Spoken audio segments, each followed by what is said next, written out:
እኛ ግን አረብኛውን የሚለውን ሄደን አንብበን መረዳት እንችላለን።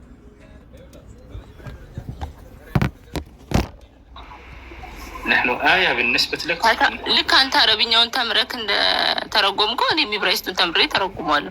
ሲቀጥል ደግሞ የእኛ መጽሐፍ በአንድ ብቻ በኢብራይስጥ ብቻ አይደለም የተጻፈው፣ በመለኮት ወርዶ በተለያየ ቋንቋ ነው የተጻፈው መጽሐፍ ቅዱስ። ባይሰው በተለያየ ቋንቋ በዛን ሰዓት በነበረው በተለያየ ቋንቋዎች ተጽፏል ተብሏል። እዛ ላይ ምሳሌ በምን ቋንቋ? አንድ 5 ቋንቋዎች ግለጽልኝ እስኪ ከተጻፉበት ቋንቋዎች። በእንግሊዘኛም በአረብኛ በነቢያቶች ላይ ሲወርድ ጊዜ በእንግሊዝኛ ተጽፎ ነበር፣ በአረብኛ ተጽፎ ነበር። ምክንያቱም ነቢያት የተለያዩ ቋንቋቶች እንደሚያወሩ ምነግርህ ምንድነው የባቢሎን ተራራን እንትን ሲሉ ግንብ ሲሰሩ ቋንቋቸውን ገለባብጦባቸው ነበር። ስለዚህ የተለያየ ቋንቋ ነበር ህዝቡ የሚያወራው። ስለዚህ በተለያየ ቋንቋ ነበር። አሳየን እስኪ አንዴ ማስረጃ ትልቁ አድርገሽ ታሳይናል። ምን በእንግሊዝኛ ተጽፎ እንደነበር ከአምላክ ዘንድ መለኮታዊ ራዕይ ሲሆን፣ እኔ እኮ ለክርክር ሳይሆን ለሃይማኖቴ ነው የማነበው። ለመከራከር አይደለም፣ ለእውቀት ነው እንጂ ለክርክር አይደለም። ግምታዊ ነገር አንናገር። ሃይማኖታዊ ነገር ስንናገር ግምት አይደለም። አንተ አሁን ለምሳሌ ለክርክር ቃል በቃል አንብበን ለመከራከር ነው አይደል የተቀመጥከው? እኔ ደግሞ ቃል በቃል አንብቤ እንዲገባኝ ነው።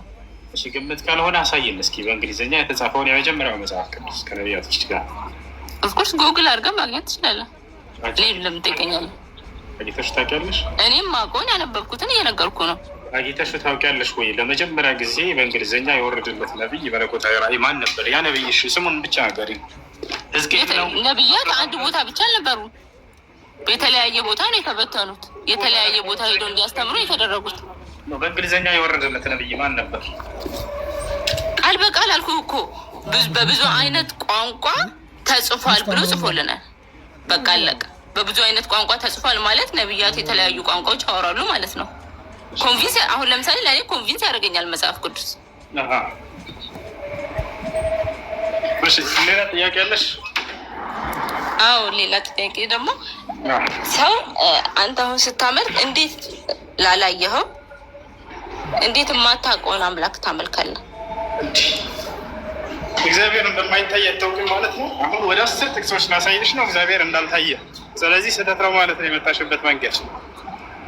አይ እኔ አሁን ጥያቄ እንዴት ሰው የማያውቀውን ነገር ያመልካል እኮ? አይታይም አምላክ። መጽሐፍ ቅዱስ ላይ እግዚአብሔር አንድም ሰው እንኳን አላየውም እግዚአብሔርን ይላል። አንደኛ ጢሞቴዎስ ምዕራፍ 6 ቁጥር 16 አንድም እንኳን ያየው የለም አምላክን ይላል። ዮሐንስ ወንጌል ምዕራፍ 5 ቁጥር 37 ላይ እግዚአብሔር ባይኖርስ አሁን ለምሳሌ ስለ አላህ ወደ 10 ጥቅሶች እንስጥሽ። አምላክሽ እንዳልታየ መጽሐፍ ቅዱስ ላይ ምን ታያለሽ? አምላክሽ እንዳልታየ መጽሐፍ ቅዱስ ላይ ወደ 10 ጥቅሶች ልስጥሽ። እኛ አምላክ አላህ ሱብሓነሁ ወተዓላ ስለመታየቱ ልንገርሽ ከእስላም አንጻር ያለውን ማለት ነው። እሺ ላስረዳሽ። አሁን ለእኔ ያልኩ ክርስቶስ አምላክ ነው ብዬ ስለማስብ ታይቷል። አሁን ነገር ነው አምላክ አልታየም። አንድ ጊዜ አዛል አድርግ ለጌታ ልጆች አዛል አድርግ ነው ልጆች ቀጥሉ። እሺ እኔ ምን ላድርግላችሁ? ፋሩቅ አለ፣ ይብራ አላችሁ፣ ፋይሰል አላችሁ።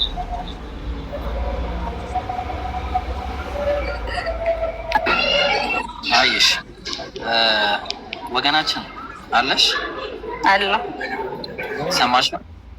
አዎ የሰማው አንዴ ትልቁ ላይ የሚያደርገው ሰው አለ። ማን አለ ትልቁ ላይ የሚያደርገኝ? እሺ በመጀመሪያ ደረጃ ቆይ ቅድም አንዴ ስትይው የነበረው ነገር እንደው ብናወራበት ደስ ባለኝ ነበር፣ ግን እንድትረጂ ላድርግሽ። አሁን ሩህ የሚለውን ላስረዳሽ አንድ ጊዜ። ያው ስላስረዳሽ እዛ ላይ ያለው ትቀበያለሽ ማለት የመረዳት ፍላጎት አለሽ ባስረዳሽ ያለው አሉ ይሰማሻል? እሺ በመጀመሪያ ደረጃ አይልሽ በመጀመሪያ ደረጃ ሩህ የሚለው ቃል እቺ አረብኛ ቃል ትታይሻለች። ሩህና ይላል። ሩህ የሚለው ቃል ለብዙ ነገር ሊውል ይችላል ቁርአን ላይ ተግባባን። ለአንድ ነገር ብቻ ሳይሆን ቅድም እንዳልኩሽ አንደኛ ለጅብሪል ውሏል፣ ሁለተኛ ለቁርአን ውሏል፣ ሶስተኛ ለነፍስ ራሱ ውሏል። ተግባባን። ስለዚህ አሁን ይሄ ሩህ የሚባለው ነገር ደግሞ ምን እንዳለው ታውቂያለሽ? ረብ አለው። ረብ የሚባል ማለት ረብ ማለት ምንድን ነው ታውቂያለሽ? ረብ ማለት ጌታ ማለት ነው። ጌታ አለ። ለምሳሌ ሪያዱ ሳሊሒን 14:26 ላይ ሱቡሑን ቁዱሱም ረቡል መላኢከቲ ወሩህ እና ምንድነው ረብ የመላኩና የሩሁ ጌታ ይላል። የመላኩና የሩሁ ሩሁ ተብሎ ለብቻ ብዙ ጊዜ የሚቀመጠው ማን መሰለች? ዩ ረብ ኦፍ ኤንጀልስ ኤንድ ኦፍ ጅብሪል አለ። ጅብሪል ከእነሱ መሀል በጣም ትልቅ ቦታ ያለው መልአክ ስለሆነ ወጣች እንዴ! ሱብሃንአላህ። በቃሽ። ሌላ ጥያቄ ያለው ሰው ይቀጥል። ክርስቶስ አምላክ ነው የሚል ማን አለ? ጥያቄ ነው ኢብሮ። አቤት። የለም። ሰላም አለይኩም። ወአለይኩም ሰላም ወራህመቱላሂ ሀቢቢ። ሰላም ነው አይደል? ወአለይኩም ሰላም። ምን አልክ? ከተመቸ እስቲ እንትንን ክፈትላት ሱረት ሹዓራ ምዕራፍ 26 ቁጥር 193 ላይ ሄደች። በግልጽ ነው። ለምን አይቀበሉም? ልጅቷ በዛ እኮ ነው የተው ስትሄድ እኮ ነው የተው ኦኬ። አይ ማርካ እሱ ጋር ያለው አይቺን ወጣለች። ሱራ እሺ፣ ለማንኛውም እናውጣለን። ሱረቱ ሹዓራ አንዴ ምዕራፍ 26 ሹዓራ ምዕራፍ 26 ቁጥር 193 ላይ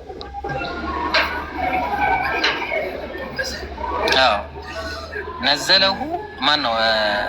እሺ ነዘለ ቢሂ ሩህ አሚን ይላል። ያው ተመልከቱ። ስለዚህ አሁን ይህ ምንድን ነው? እሱ የታለ? እሱ ታማኙ መንፈስ ጅብሪል አወረደ ይላል። ጅብሪል ደግሞ ቅድም እንዳልኳችሁ ሩህ የሚለው ነገር በሀዲስ ላይ ረብ አለ። ረብ ለብዙ ነገር ሊውል ይችላል። እንትን እኮ ነው አለመረዳት ነው ይላይ።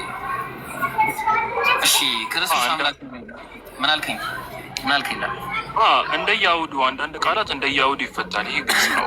በአማርኛችን እንኳን ብንወስደው እኮ ይብሮ ለምሳሌ እኔ አሁን አንተ ፋሩቅ እኮ አንበሳ የሆነ ልጅ ነው ብለህና ጫካ ሄጄ ጎፈሬ የሆነ አንበሳ አየው ብል ሁለቷን የተለያየ ትርጉም ነው ያለው። አንበሳ ብዬ ሁለት ቃላት ተጠቅሜ ያለኝ ግን በዛ አውዳ ይዘህ ሁለቱንም አትፈታም። የተለያየ ትርጓሜ ስላላቸው እንደ ያውድ ይፈታል። ያ ትክክል። እሺ ጥያቄ ያለው ሰው አለ? ጥያቄ ያለው ሰው ማለት ክርስቶስ አምላክ ኔትወርክ ነው ያስወጣው ነው። ይቅርታ እሺ ኔትወርክ ነው ቅድም ያስወጣው ስናወራ ከእሱ ጋር ማን ኢየሱስ አምላክ ነው? ማን ነው? ክርስቶስ አምላክ ነው ወይ? ማን ነው? እኔ ጠይቀው። በቅድሙ ጥያቄ ላይ ቀጥል። አልመለስክም። የሄዱም ጥያቄ እኔ አሁን እሱ ከእሱ ጋር እኔ አሁን ሌላ ታሪክ ውስጥ ገብተናል። አሁን እኛ ኢየሱስ ላይ መጣ ነው። ለምን አንተስ ተከታይ አይደለ እንዳለህን ለምን አትመልስም? እሺ ጥያቄ እንመልሳለን። እሺ ጥያቄ እንመልሳለን። ግን አሁን የጥያቄ ሰዓት አይደለም። እሺ ቆይ አሁን ደግሞ የእንትን የካውንተር አታክ ሰዓት ካውንተር የምናደርግበት ጊዜ ኢየሱስ አምላክ ነው። እንዴት ስለ አምላክ ሳታውቅን ትጠይቃለህ? መጀመሪያ መልሳ ካወቅህ ስለ አንተ አምላክ አምላኩን የሚሰብክ ካለ ክርስቲያን ካለ መግባት ይችላል። ሌላ ክርስቶስ አምላክ ነው የእናንተ መስበክ አትችሉም። ክርስቶስ አምላክ ነው የሚል ሰው በቃ አንተማ አምላክን አልሰብክም ብላል። በቃ ቶ አምላክን ለምን መማር ፈልግም? የአንተን መስማት ፈልግ ብራዘር። የወንጌል እጥረት አለብን። እሺ አሁን ኢየሱስ አምላክ ነው የምትል ከሆነ ግባ። ካለዛ በቃ አቤት አማኑኤል ሰላም ብያለሁ። እንዴት ናለን? ሰላም ነው አለን። ክርስቶስ አምላክ ነው። አዎ ምዕራፍና ቁጥር የአምላክነቱ እሱን አሁን መስጠት ቦታውን አንተ ታገኘዋለህ። እኔ ከአብርሃምን በፊት ነበርኩ። ዮሐንስ ወንጌል ምዕራፍ 8 ቁጥር 58 ከአብርሃም በፊት የነበሩ መላእክቶች አሉ፣ ከአብርሃም በፊት ሰዎች አሉ። ችግር የለውም። ኢየሱስ ከአብርሃም በፊት ነበርኩ ማለቱ አምላክ አያደርገውም። ብራዘር ከአብርሃም በፊት ነበርኩኝ ያለው ኢየሱስ በህልውና ነው። እንደዛ ይላል። በህልውና ነው ወይስ በተስፋ ቃል ነው? መረጃ አለ? በህልውና የሚል መረጃ አለ ወይ? አንዴን ይደማመጥ እነዚህ ሁለት ልጆችን ፎሎ አድርጓቸው። እሺ እዚህ ጋር በእጄ ላይ የምታያቸው ፋሩቅና ኤልያስ። እሺ አሁን በህልውና ደረጃ ኢየሱስ አምላክ ማን ነው? ቅድመ ህልውና ነበረው የሚል አለ? ህልውና ነበርኩ ማለት እኔም ነበርኩ። በነገር ላይ እኔ ራሱ ከአብርሃም በፊት ነበርኩ። ፍጹም